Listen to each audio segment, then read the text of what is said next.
Hey, everybody, and welcome to Generally Speaking, the podcast that bridges the worlds of pop culture and personal development.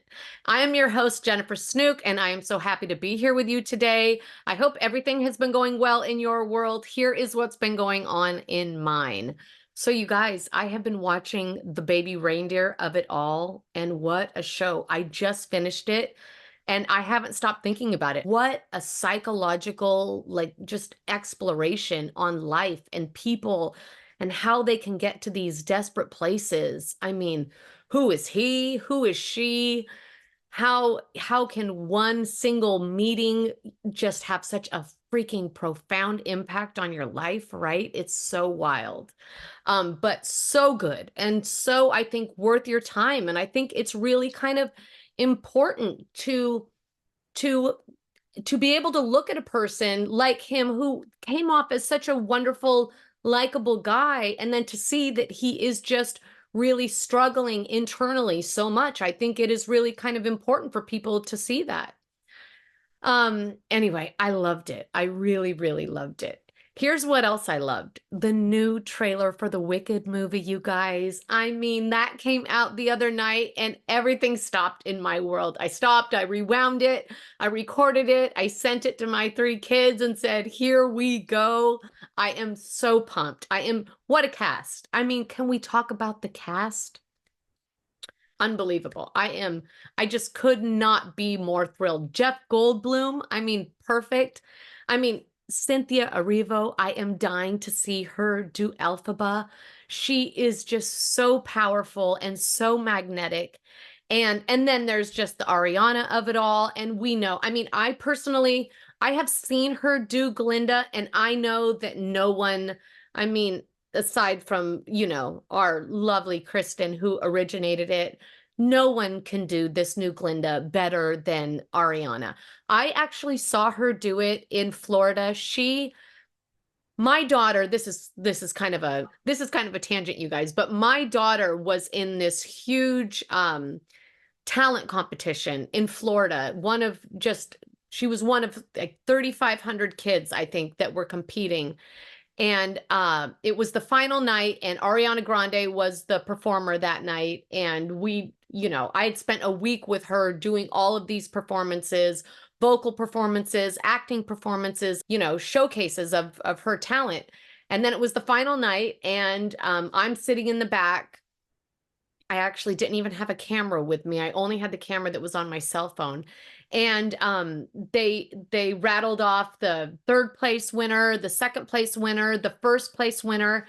And at this point, I'm thinking, oh my gosh, she hasn't won anything. And I'm literally rehearsing the pep talk that I'm going to give her on the way back to our hotel room. And then all of a sudden, there was a grand prize winner, you guys. And the grand prize winner was number, I don't remember what it was, like 3606. Taylor Snook. My daughter, Taylor Snook, won the grand prize, not just first prize, but the grand prize. And so it was Ariana Grande who presented her with that check.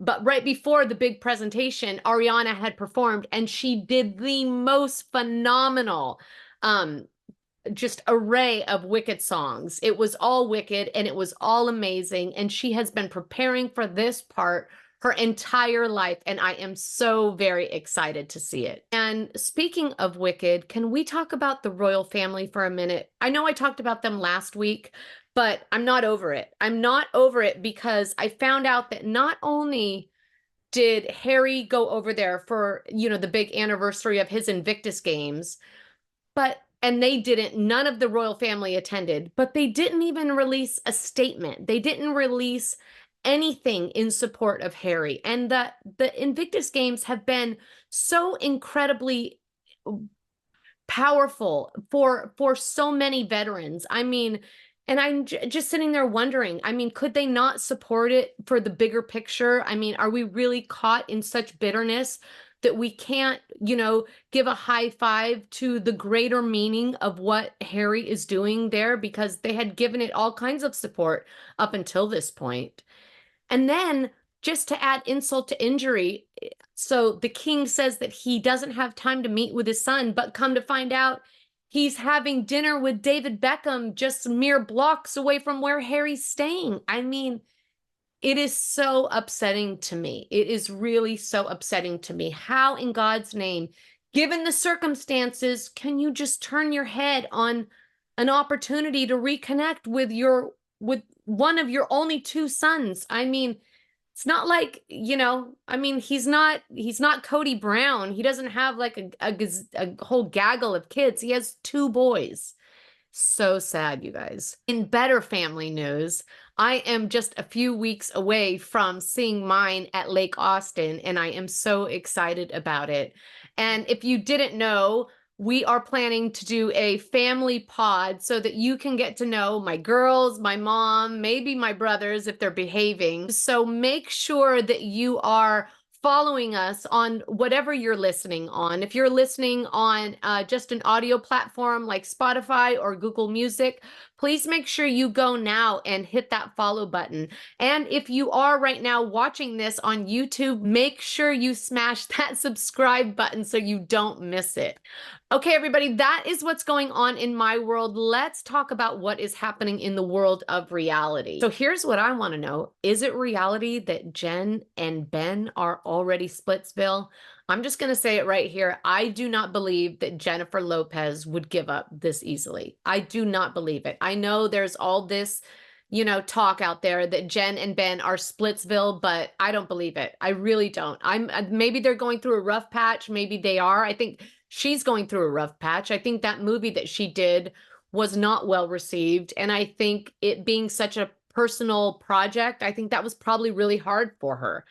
And, and there's, that he wasn't crazy about the idea from the beginning. So there was probably some, even if he didn't say, I told you so, she was probably feeling a little, I told you so. And that's kind of hard to digest.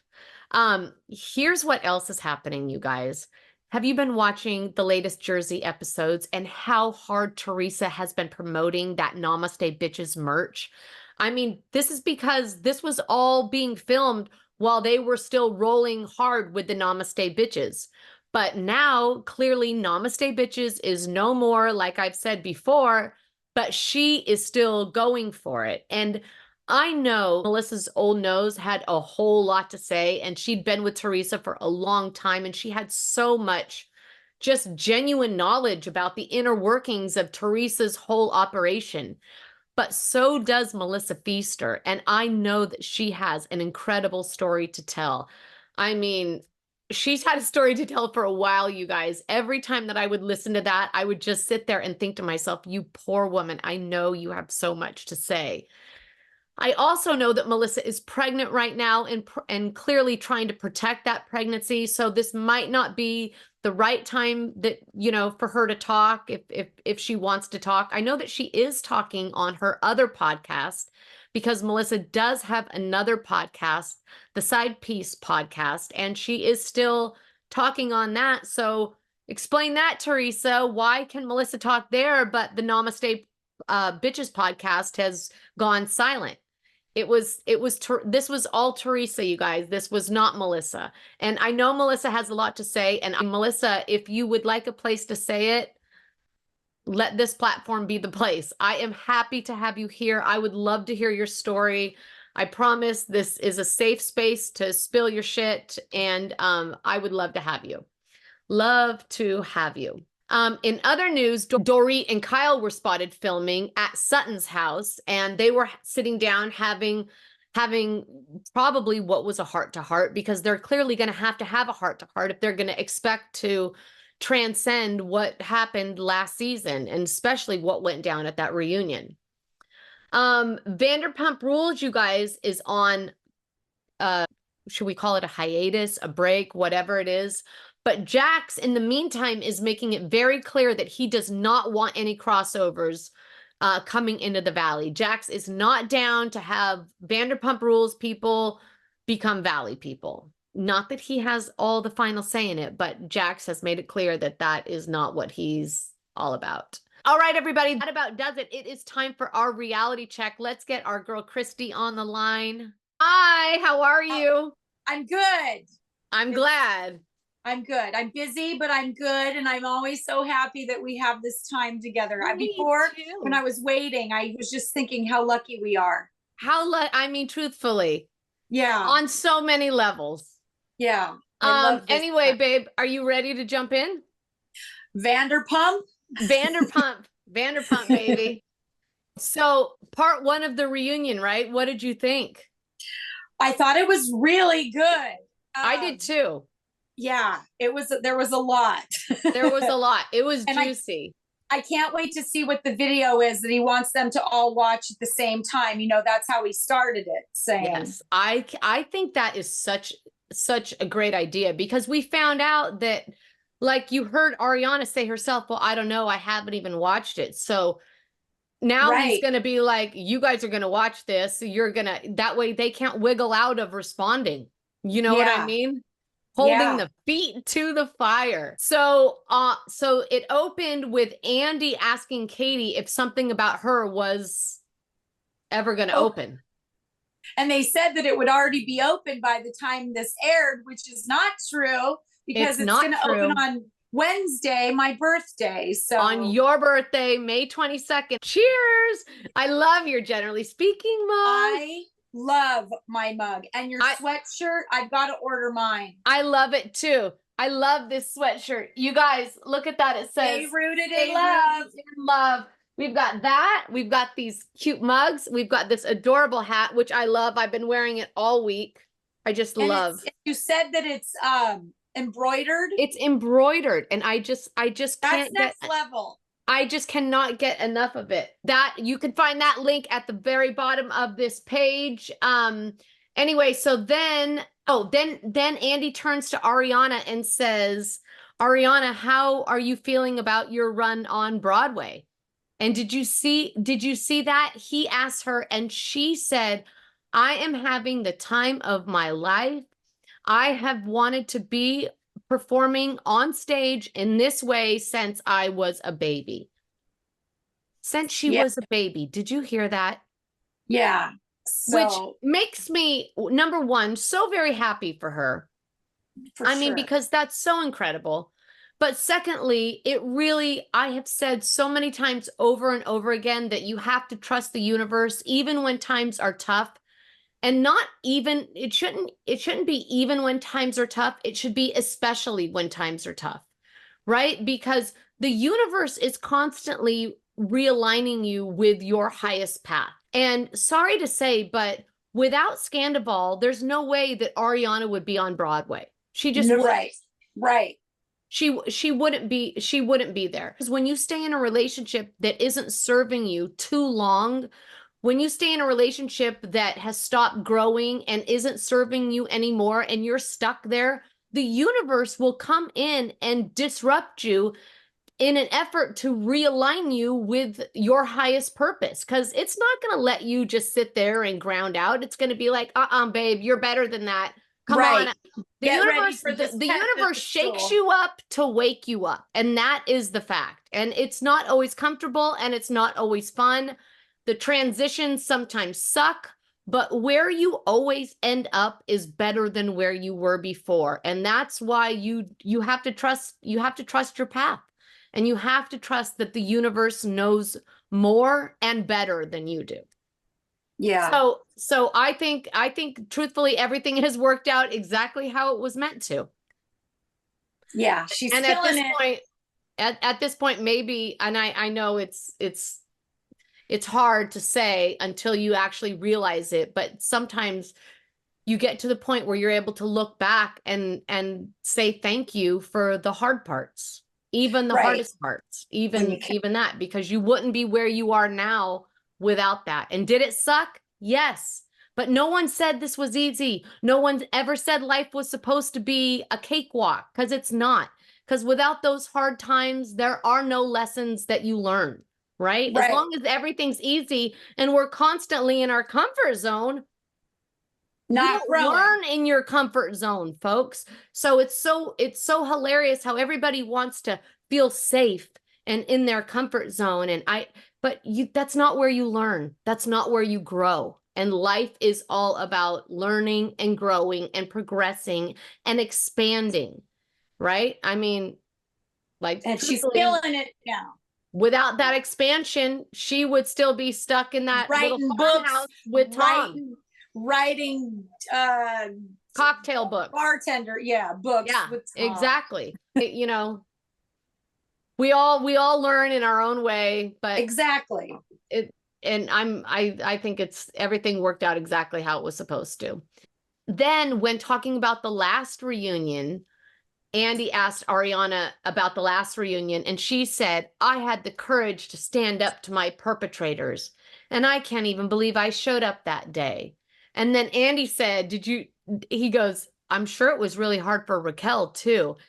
For sure. And And you Lala see, says, Ariana was just like, right. really? She made her own bed. Right. She made her own bed. And Lala said that she couldn't believe that Raquel showed up. She says, I would have never. Well, and she prefaced it by saying, I was really proud of Ariana for showing up, but she had all of this support. She had all of this physical support in here and out here. And that's why when she like backed that up with the one I really felt like was surprised by was Tom and Rachel. Yeah. But it's true though. I mean, Ariana had all the support. For sure. It was a shit show. Crazy last. She had all the support.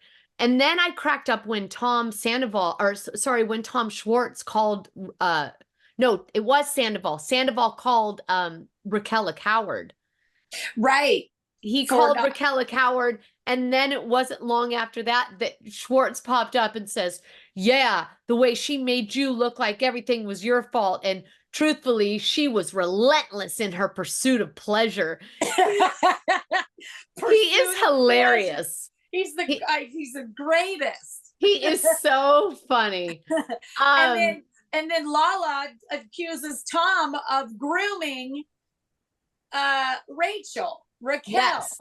And then he freaked out because he thought that grooming only had to do with the P word, we'll call it, so we won't get, Oh, yeah.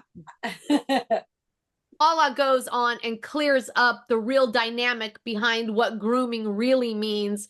And that's when we got that just totally golden moment from Tom, which was so authentic. Did you see it? When he's says, like, influenced. Well, I was influenced when she stripped off her clothes and jumped into my pool. Exactly. And he was so serious, right? Right. And truth, he wasn't grooming her for He wasn't grooming her at all. He wasn't grooming her any more than she was grooming him. Exactly. She was as desperate for love and attention as he was. So spare me the whole grooming of it all. She's trying to build a whole podcast on the back of the fact that she says she got groomed. She didn't get groomed. Right. No. Too. Then they touched on the lawsuit that Rachel has brought against Ariana. Which is a bunch of bullshit. Such bullshit. I mean, she has done so many shitty things, but of all the shitty things she's done, this is pretty much the shittiest. I mean, I'm no fan of Ariana, but that is disgusting. Oh, it's so gross. So gross. Then they touched on what a wonderful dad Brock was to Summer Moon. And did you see? Sweet. He starts crying because I'm sure he's upholding this guilt, and he is struggling with guilt and with loss. I mean, imagine not seeing your kids in that long. And he's a loving guy. You know what I mean? Sweetest. Yeah, he's not like he's some heartless guy who doesn't feel that loss. He's dealing with guilt and loss and regret. Poor guy. I honestly feel so sorry for him. And Katie apologized to him, which is like, stop the world, Katie. What? That was sweet. And she really, good job, Katie. Because let's face it, she has sunk her very judgmental teeth into his neck on more than one occasion. Oh, yeah, they showed it. They showed it. But why doesn't he see his kids? Exactly. But why? But why? And I don't know, Katie, but why are you such a bitch? And then why are you such a bitch to this person? And then why are you such a bitch? I mean, but she did kind of you could see that she had a moment of reflection, and she she tried to cover it up and say, you know, I am a harsh judge of character. And I only am that way because I care about the people that I surround myself with or whatever. She's looking out for people. She can sell it to herself however she wants. She's a judge of character because she judges herself that harshly. It's because Katie hasn't She's a me, learned my, to love I. herself. Yeah, She me, still my, holds I, all of Katie. that. Yeah, she still holds all of that against herself. And so she holds that much judgment against everybody else. As soon as she improves her relationship with herself, she'll improve her relationship with everybody else. But until then, good luck. But she did, I mean, have a moment and she ate her words and she said, I think you're an amazing dad to Summer Moon. So, I mean, for Katie, we'll call that growth, right? Yeah. And Andy thanked Brock for still wearing his Speedo. Speedos. I mean, hilarious, right? I know. I love that. it. Then cruising on over to the valley. The Like the Valley. 101 into the valley. So we're back at Kristen's James May t-shirt relaunch. Yes. And Zach is still crying in his cornflakes because he hasn't been invited. Oh, Zach. Which I heard Janet on a podcast recently in the last week say that she is completely confused why Kristen is saying the things that she's saying about them. Kristen apparently said on the show that her and Janet were so close for so long and she doesn't understand why this is all going on.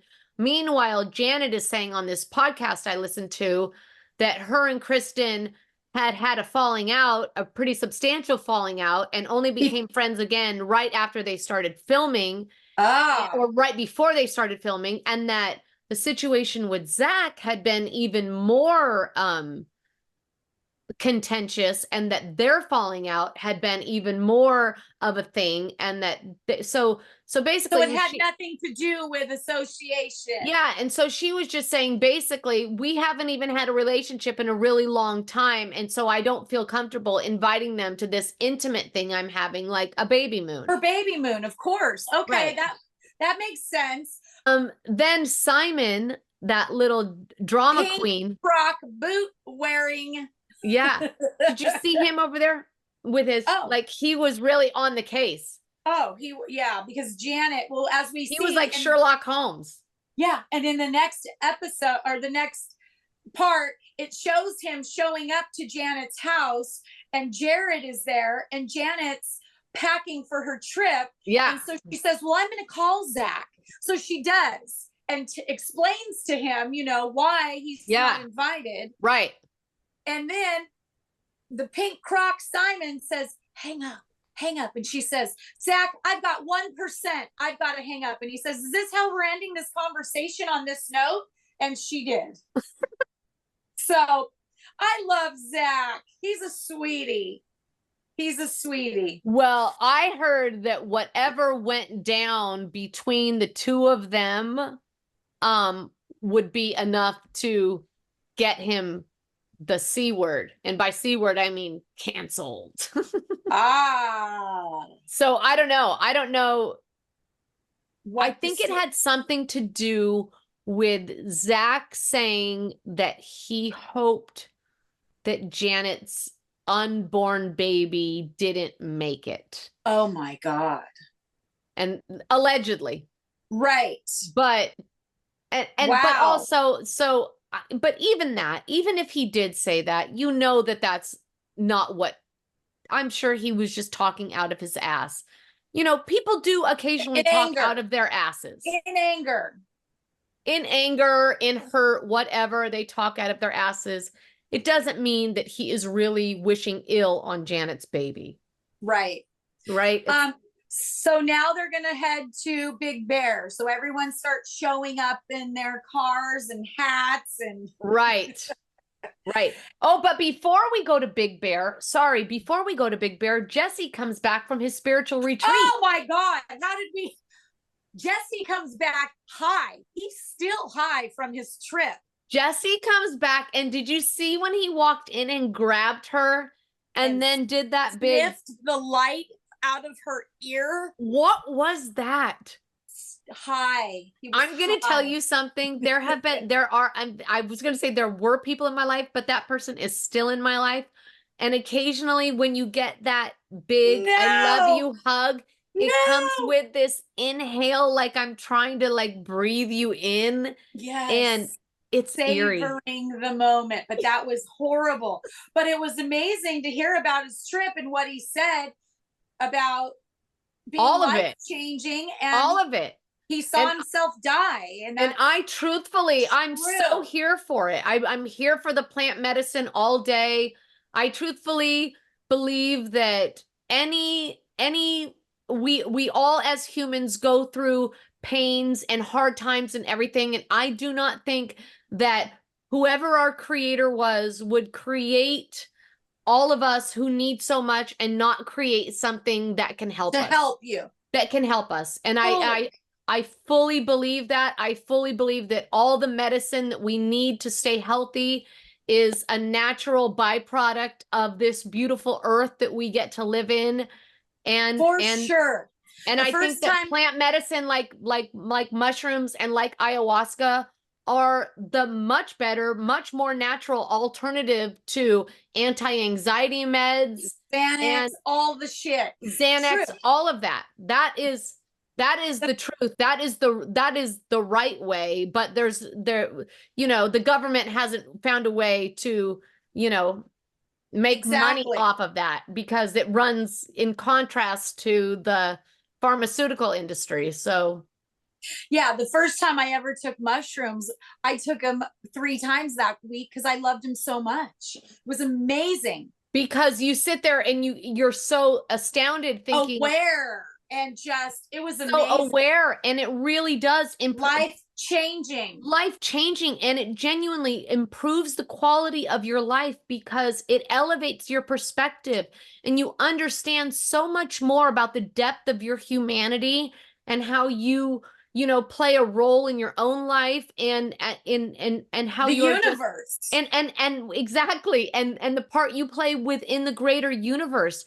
And that's like irreplaceable. You can't put a price on that. That's Exactly. why when you come out of these experiences, they are priceless because you wouldn't ever get them anywhere else. And didn't you hear that he is still, because we know what happens when they go to Big Bear, but you heard that people are saying, Danny said he has yes, actually changed for the um, better. Jason said, it Jason. was Jason I heard on that podcast that said that since then he has noticed such an incredible change in him. And I love it. I I fully love believe it. that. Yeah. I love it. Because if you take any substance that can allow you to see your ego and the part that it plays in your everyday existence, the resistance that it creates in your life, and For the survival. He's just surviving, you know? yes, poor yeah, well, he Survival says, didn't mechanism. he says, and you can always tell when someone has had a real spiritual shift because of the way they speak and the stuff they say. And it's not regurgitated stuff. And it's very authentic and it comes from a vulnerable place. And you don't share that shit until you're turning a corner on it. And he said, when I used to go into rooms, in any room, in any situation, I would look at the room and assess it and try to figure out how I could manipulate A that puzzle. room. It's a puzzle. Yes, a puzzle, how I could manipulate that room so that I could come out on top. But until you can identify the ego, you can't learn to work with the ego. If you're not aware of the part that your ego plays, how can you ever learn to work with it? So Exactly. by him saying that he can now see that that's the way he operated, and that in itself is such As huge the growth for release. that guy. He Such a released it. huge release. I really Okay, so couldn't. now they arrive at Big Bear. There were 3 different cars going, but Right. Brittany is car sick as soon as they get there, which we learned when she was younger, she had her gallbladder. I think it's the gallbladder removed because Yeah. she had this sickness. So it kind of maybe explains also when she does drink, which they told her in the beginning when she first got on the show, she shouldn't be drinking. Do you remember that? They went to the doctor and he Yeah. told her that. And I kind of feel like maybe that is why Jax is being such as hard on her as he exactly is about the drinking, because it's not just a hangover issue, it's an actual health issue for Brittany. right. And if it is a health issue for Brittany, which I kind of think it is, Same. that's a real warning sign in her own face. And then she has to sit there and kind of wrestle with, Go through it sober. I know I shouldn't be doing this, and am I doing it because I'm so desperate for something to help me cope with my dysfunctional relationship? Obviously, right? right? Yeah. So let's hope that she puts her health above all else. yeah. I really she got do. sick. She got sick a few times on this trip. Well, so, remember when she got sick with just the one shot of sake? Yeah, yes. And Jax gave her shit about that, but maybe, I mean, maybe truthfully, maybe she has an allergy or something like that. It's something. It's whatever she was diagnosed with at the doctor in the beginning. But so the girls are on a pontoon boat and the guys are on the shore now. Right. And they only have vodka, tequila. They have no beer or truly, seltzers. So Jesse gets wasted. He got wasted. And I heard Jason on that podcast saying on the way up to that trip, he said that they were just basically just blackout drunk the entire trip. He said they drank tequila the whole way up and that they were just smashed. Okay, so now it's Jason, Jax, and Danny on the shore, and Jax starts telling them about what he has heard from about Kristen. Michelle.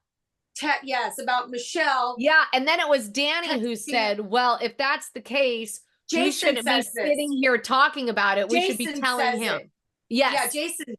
Yes. He's the reason. He's the word of reason. Well, he's an attorney. Of course. And then Jesse came out of the water and then he started trying to wrestle with Danny. Yeah, after the girls show up and then everyone sees that, oh God, he's wasted. So yeah, he starts wrestling and fighting with Danny physically. And then Danny was so like devastated about it. Like, are we good? Are we good? Are we good? And then I heard Jason on that podcast saying that when they came in from that trip, everybody just like went to their respective rooms and nobody was talking to each other. Until Jax came out and said, Michelle, let's have a drink and go to the patio. And that's when he told her, and this is how it ended. This is what I heard. You've been texting people. And he said, Kristen told me when I came home, when she was blackout drunk, she told me that you're texting other men. And she says, yes, I have. And you're sending nude photos. And she says, yeah. Sexy photos. Yeah. So that's how it ended. So I know. And we don't know if she sent those sexy photos to her best girlfriends. Because she says, I've sent them. Yes, I've sent them. But it was full on. It was like an All My Children cliffhanger back in the day. All my children. Break my heart. Cruising on over to Summer House. My favorite of all. Oh, me too. God, and I have to tell you, what an episode, right? Great. Such an episode. It starts out, Kyle is clearly at a breaking point. And I have to tell you, there's a side of me who in this episode really, like, I love Amanda and I fully get her plight. But I also really get Kyle because he has created an incredible brand out of nothing. I mean, he started from absolute scratch. And I think that he is really trying to create that platform, that business as a platform for them to have. Like, that is their nest egg. That is their nest egg. Like, let's get that solid. Let's get that strong. And then once it's there, then you can go ahead and do whatever you want. But let's really make sure that that is grounded. And what we heard is it's failing. So that added on to the bigger stress of her wanting to go off and make a bikini. She wants to do bikinis for big-breasted girls. Right. She wants to do bikinis for big-breasted girls, but I don't think she really understands the gravity and the weight of we live this life. Let's really kind of dial down and make sure that this business that sustains our life is in good working condition before you go off and create something different. Yeah.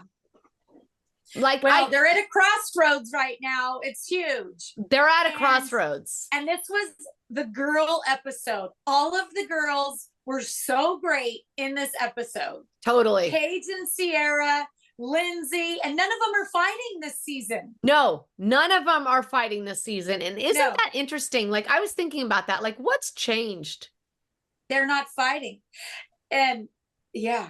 But like, I mean, like, what's changed as to why aren't they fighting? Oh, Lindsay's changed for one. Yeah. I think Lindsay's being more vulnerable. And I think that's allowing the girls to get closer. She's not getting activated. Yeah, she's not getting activated. And it's activating Carl to craziness. Which I thought Carl was a little crazy. I really did. God. Then Danielle. Okay, so Danielle and Carl talk about that after we see Kyle breaking down in the first scene, we see Danielle go and comfort Kyle. And Carl comfort Kyle.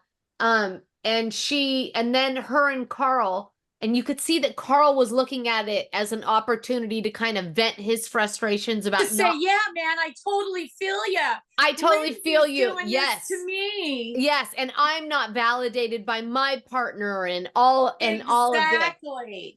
Exactly.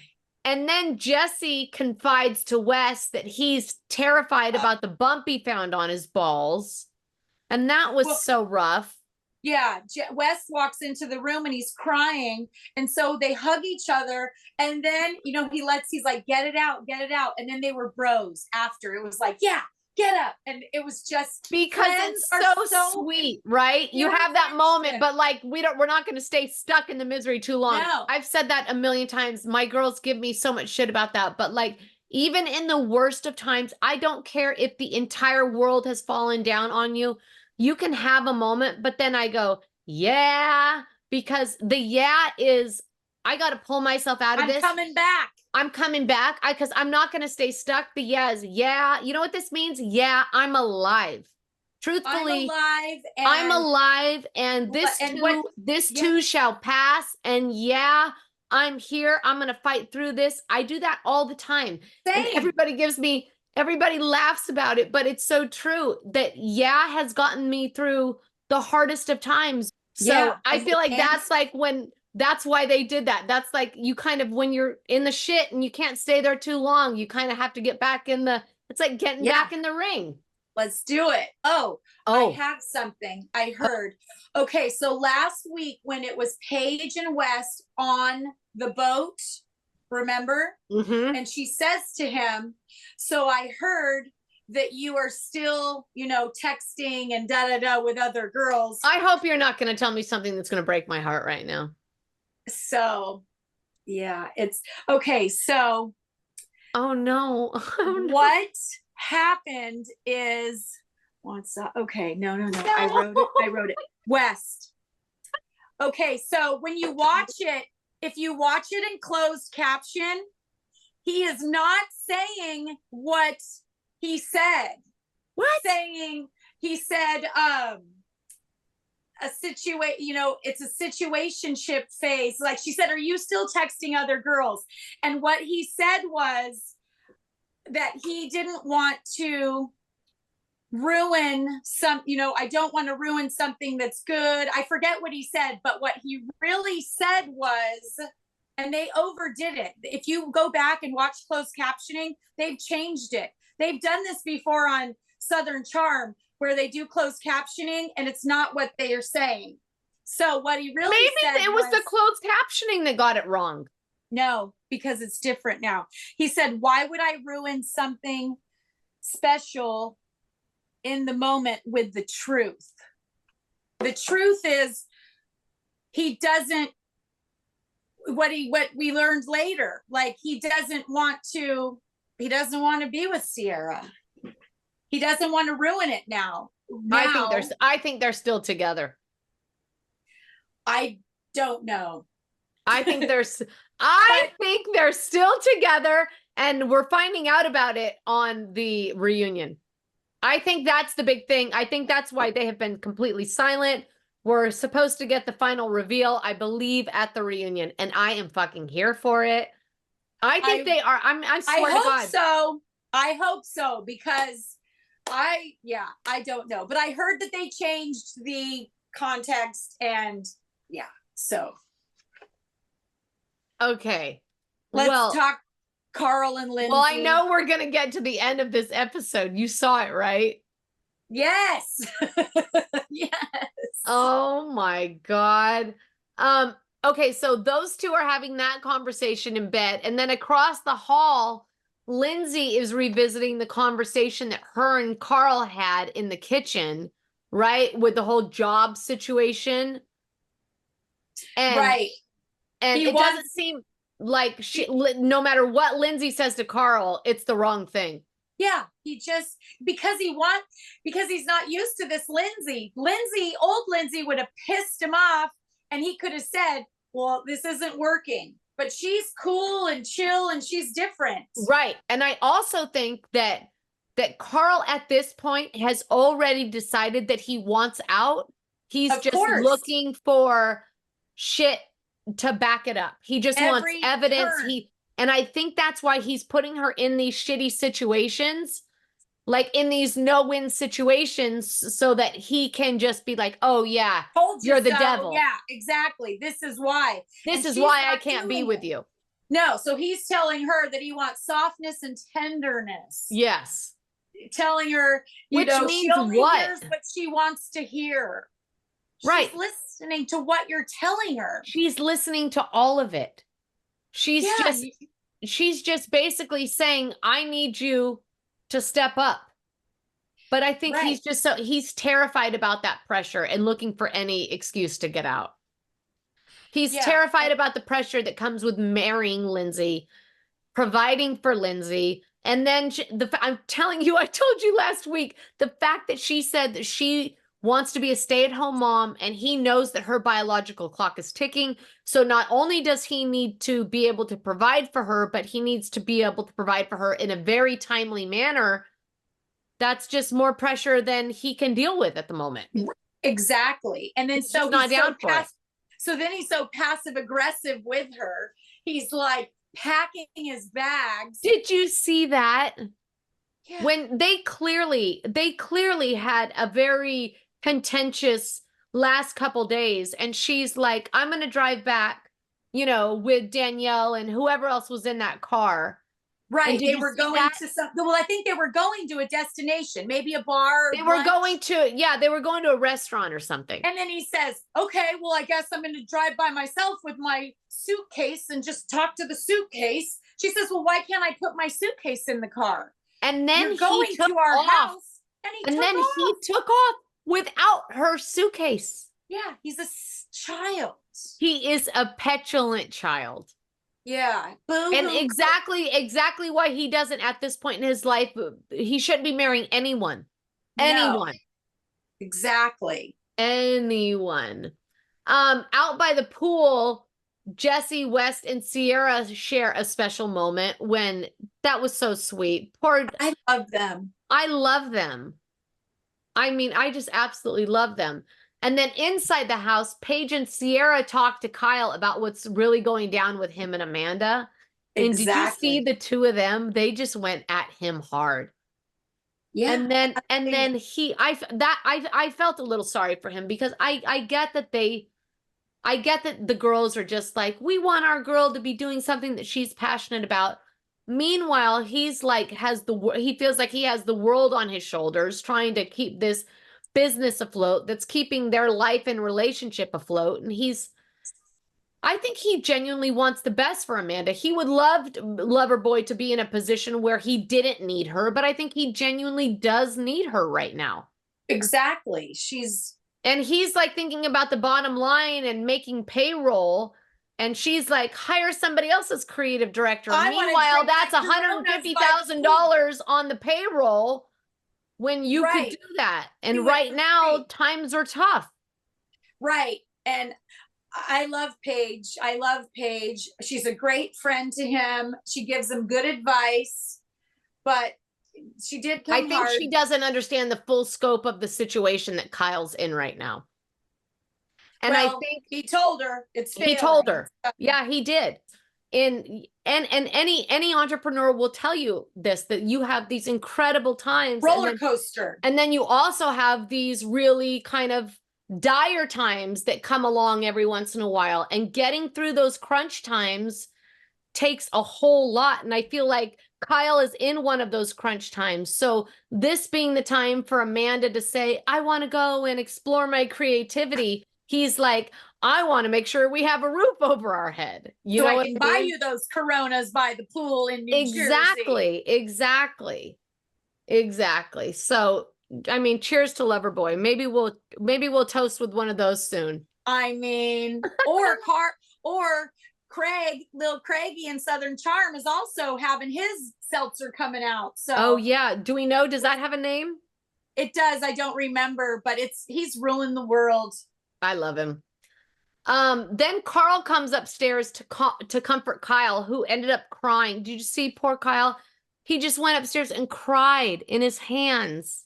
Yeah, this episode of It was Carl, heavy. It was Kyle, some real life shit in this episode. heavy. It truthfully was.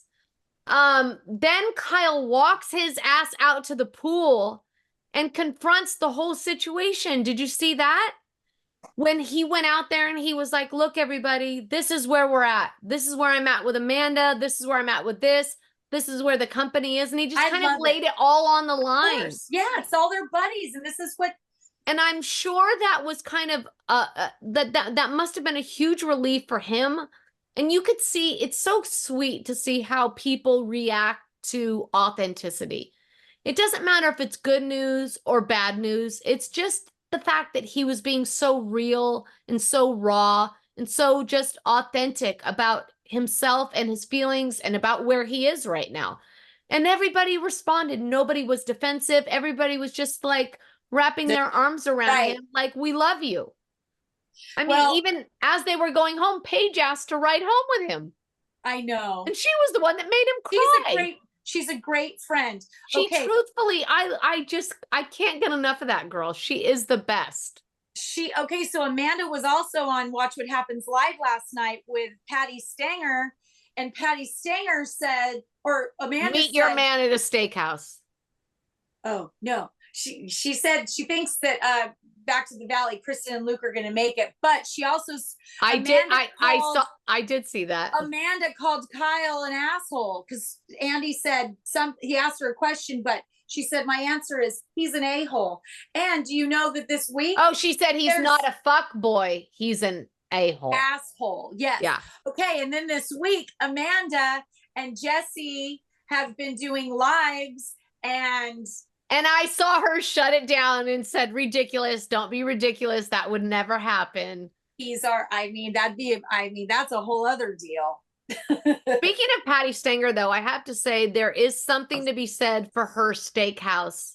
You know, you can meet a great man at a steakhouse. And I'm not saying that Mauricio is the greatest man, but the day that I had my encounter with Mauricio when we rode up that escalator today, he was walking into Larson's Steakhouse in Encino, everybody. So if you're on the hunt for Mauricio, the Larson Steakhouse in Encino is where you just might find him. Then it's time for Carl and Lindsay to head home. We talked about that. He leaves without her. Yeah. And she's like, really? Exactly. Yeah. Then we're back in the city and Jesse meets up. Sweet mother. Jesse meets up with his sweet mother. But also Sierra and West, and that they went on that horseback riding trip, right? I mean, this was the horseback riding trip. This is the Sierra and West horseback riding trip that I feel like sealed the deal for Sierra. She could not believe that he nailed this date. I mean, this hit all of her hot spots. She loved it. She could not get enough of it. Until they started talking at the end. Until they started talking. But I genuinely feel like that conversation would have gone differently if there weren't cameras right there. I feel like they are both speaking the same language. There is just some invisible barrier, and I think it is the external pressure. And I think that privately they probably have gotten through that. And that's And why I she think, went to Thanksgiving or to the farm. and she did go to the You farm. said that too. So She absolutely went to the farm. He said that his family loved her. It happened. I'm telling you, she's probably 4 months pregnant by now. In fact, I feel like that's what I'm just going to go with. I feel like she is probably 4 months pregnant. They are well on their way to being engaged. And I think they still are the cutest fucking couple that Bravo has ever produced. Ever. And I also feel like longest lasting. I feel like she completely knocked his socks off. How and can I feel she like not? is everything that she ever dreamed of. She's a knockout, and he's hilarious. He's hilarious. I think they are rooted in all of the same stuff. I feel like they are everything. They are the super couple that Bravo has been waiting for. Hallelujah. I can't wait to see their babies. Jesse meets up with his mom because he's waiting. He had just gone to have those MRIs on his testicles. And then he's cruising around the city. And didn't you sit there watching that thinking that we were going to see get something conclusive about his balls, but we didn't. No. We got nothing conclusive about his balls. And then he called West and they were on the edge of their seat. And I thought we were going to get news there. Like he was calling with the big news, but in the end, there was no big news. And so now we wait. Exactly. Bless his heart. Bless his heart. But I'm a little worried about the fact that if he found something and then he said his doctor found something separate. So now we're dealing with two things, not just one. I mean, I pray to God that we're going to get a clear bill of health on both things, both balls, whatever's going on. Same. So anyway, cruising on over to New Jersey. Garden State. I'm not sure if you noticed, but a miracle happened with Teresa. What? The show opened with Danielle doing the whole stage mom routine, which really was very reminiscent of Teresa and Gia season 1. I mean, did you see that? Right. I mean, truthfully, they should have had a side-by-side because it's exactly was Teresa and Gia back in the day. Danielle with that hairspray on the poor kid. She wasn't even looking and she's spraying. I mean, I have to admit, I've probably done that a time or two myself. Then it was that same time that Danielle told the whole world about the situation that poor Nate went through with that brain tumor. I mean, God, that must have been a harrowing time for their family. Yeah. Then over at Polly's place, Dolores tells us all that she's jumping back into the real estate game. Mm-hmm. I never really knew she was in before, but her and Frank, they were flipping. They would flip. They were flipping houses. Right? I didn't know that she was a realtor. We haven't even seen Frank yet. I can't wait to see Frank. God, I love him. I want Frank. To be honest, I've said this before. I would love if when they let Teresa go, I think that Brittany would be the perfect replacement. I really do. I think she just because of her affiliation with Frank, but I think that she's a Jersey girl through and through herself. And and a nice one. Yeah, a great one. Then while the two of them are in Polly's kitchen, they're talking about the lack of trust between the ladies. And that's when Polly took a jab at John Buda. And the men of Jersey. Yeah, he said, I didn't know Jersey guys were that get so easily offended. Yeah. The sensitive. No, not Jersey guys, Italian guys. I didn't know Italian guys got so easily offended. Right. And then right after that was when the miracle happened. So they cut to Teresa's bedroom and there is a moment of authenticity with Teresa when she is crying about the fact that her daughter Gabriella is going away to college. Yeah. And not for nothing, and I know it was brief, but it was so refreshing just to see Teresa come from a place that was just so real, and you could tell it was real. It wasn't pre-planned, it wasn't rehearsed. She hadn't given it any thought. She didn't call Jen Aiden about it. It was just coming from her truth. Her Like, heart. she's Yes, really exactly. gonna miss her kid. And Yeah. and isn't it sad? I sat there thinking, if we saw more of that Teresa, no one would want Teresa to be gone. Like I feel like someone should say to her, Teresa, just do more of that. Yeah. It's not going to happen. Good luck. Then it's Antonia's 18th birthday and going away party. So sweet. Which Melissa's was family is gold. so sweet. It was, speaking of Teresa, watching that, I couldn't help but think, like, doesn't Poor she care? Joe. Doesn't she? And also for her, doesn't she care about the fact that she only has 2 nephews and 1 niece in this entire world that are related by blood, and she has no relationship with them? I Right. mean, shouldn't she be at her only niece's 18th birthday and going away party? Yeah. You would think. It's heartbreaking. It's heartbreaking. And and honestly, I can't help but appreciate the fact that Melissa's family has fully been there for Joe. I mean, He's doing the wedding. He's marrying her 2 male cousins. and you can tell that it means so much to Joe, and means so much more just because he only has one fucking sister in the entire world left. Right. Let's think about that. So why wouldn't he hold on so desperately to Melissa's family when they give him so much love? They adore him. They adore him.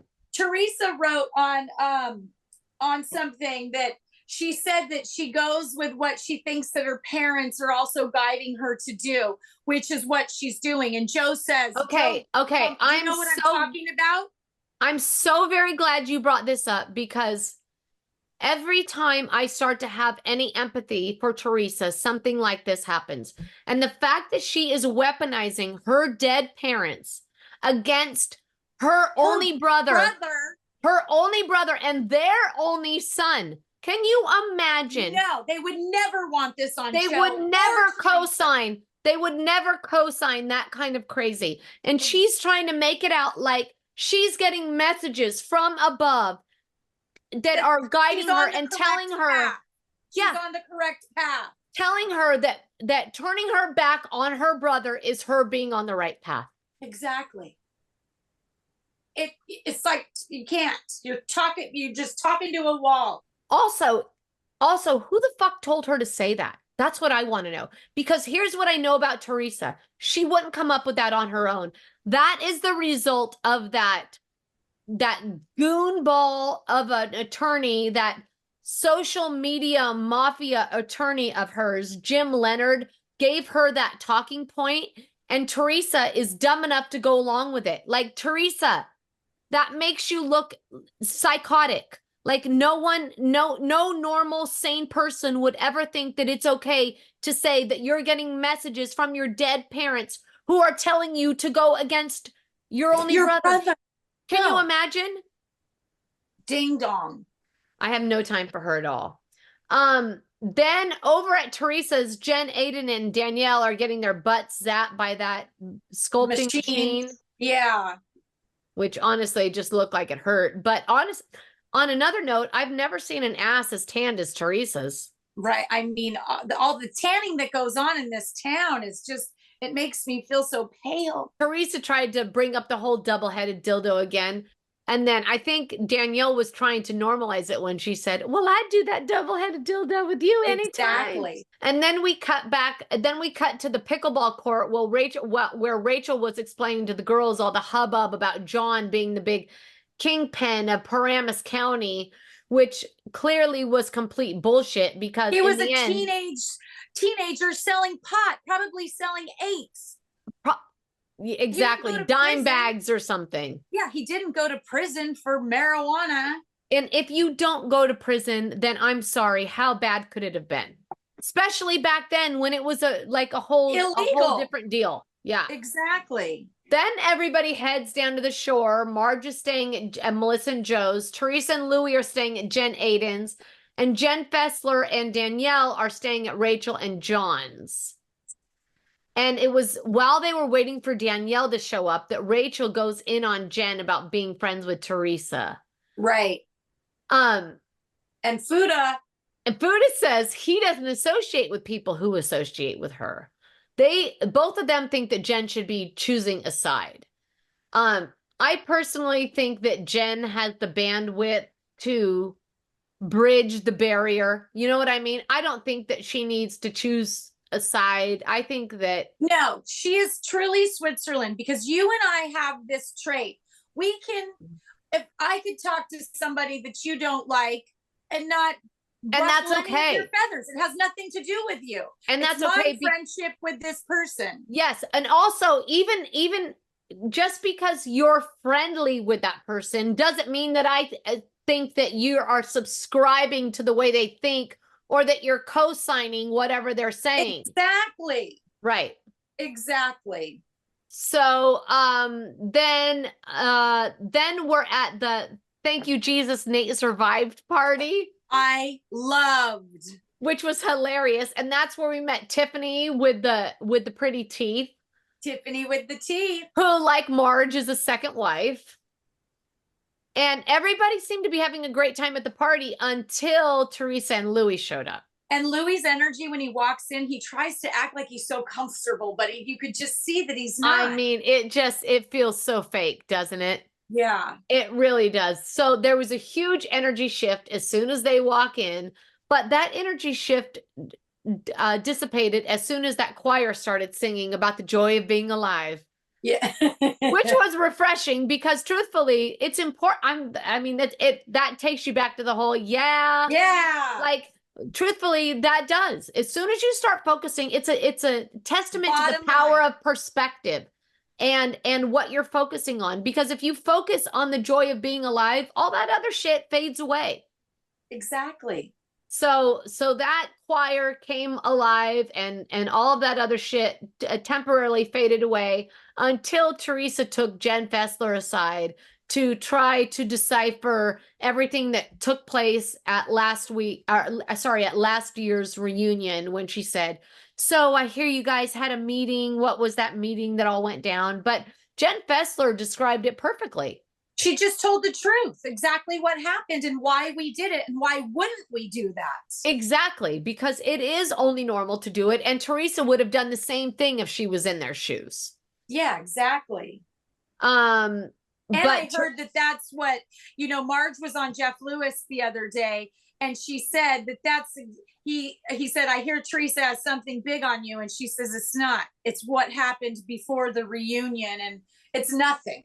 It's absolutely nothing. I just did a video just the other day on the fact that this is what Teresa does historically. As soon, doesn't matter what season it is, every single season, she makes it out like she has all this big dirt. I've got something huge on someone.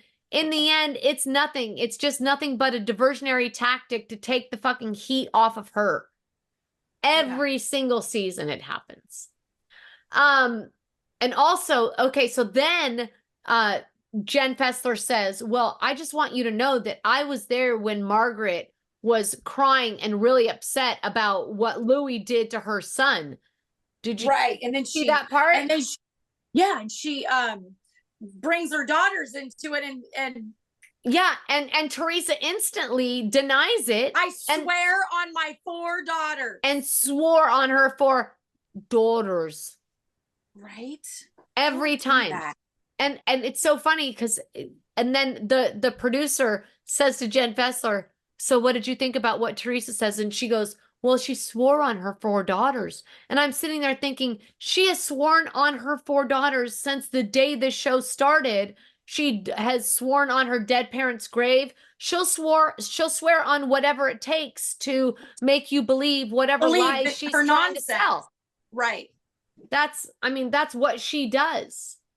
And then we cut to John Fuda, back to John Fuda, who says to the new girl, "I have a question for you." Because John is I get it. John is upset. He's very upset about the shit that Teresa has And been huge talking. reason to be. I get it. John is upset. So he says to the new girl, I have a question for you. So if somebody accused your husband of doing something defamatory to his name based on his ex, would you be upset? She says, yeah, of course I'd be upset. And of course you'd be upset. But what John Fuda needs to do is ignore all the noise and fucking consider the source and just keep rising above, because the only way you get to the top is by rising above, and you don't rise above while you're still playing in the sandbox trying to fight the bully, especially in the case of Teresa and Louis. John Fuda needs to just remember, when you know what you know, it doesn't matter what they think. Exactly. Right? As long as you truth. know in your heart your truth and you're tethered to your truth, you don't need to entertain people and their gossip and their false stories and whatever they're trying to spin. When you know your truth, it doesn't matter what they think. And that's what John Fuda and his family need to stay rooted in. Don't lower your vibration trying to fight their smarmy fight. It's ridiculous. True. Anyway, baby, tell everybody where they can find you.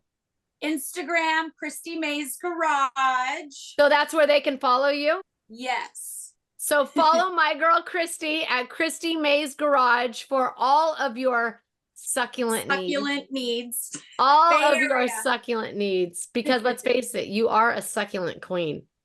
I am, and I'm so busy. You are so busy. All right, baby. I love you. Thank you so much for spending this time with me. We will see you next week. Yep. Have a good weekend. All right, babe. Love you. Okay, everybody, that about does it for this episode of Generally Speaking. Thank you so much for spending this time with me. If you'd like to check out the Generally Speaking merch, I will leave that link in the description below. We have this adorable sweatshirt that says "Stay Rooted in Love" on the back. We have this adorable hat and our mug, which I love so much. Please share the pod with your friends, with your family. We would love that. Give us a 5-star rating. If you are watching us on any of your favorite platforms like Spotify or Google Music, Apple Music, please make sure you hit that follow button. If you're watching on YouTube, please make sure you smash that subscribe button. And until we are together again, make sure you stay rooted in love. Take care, everybody. We'll see you next time.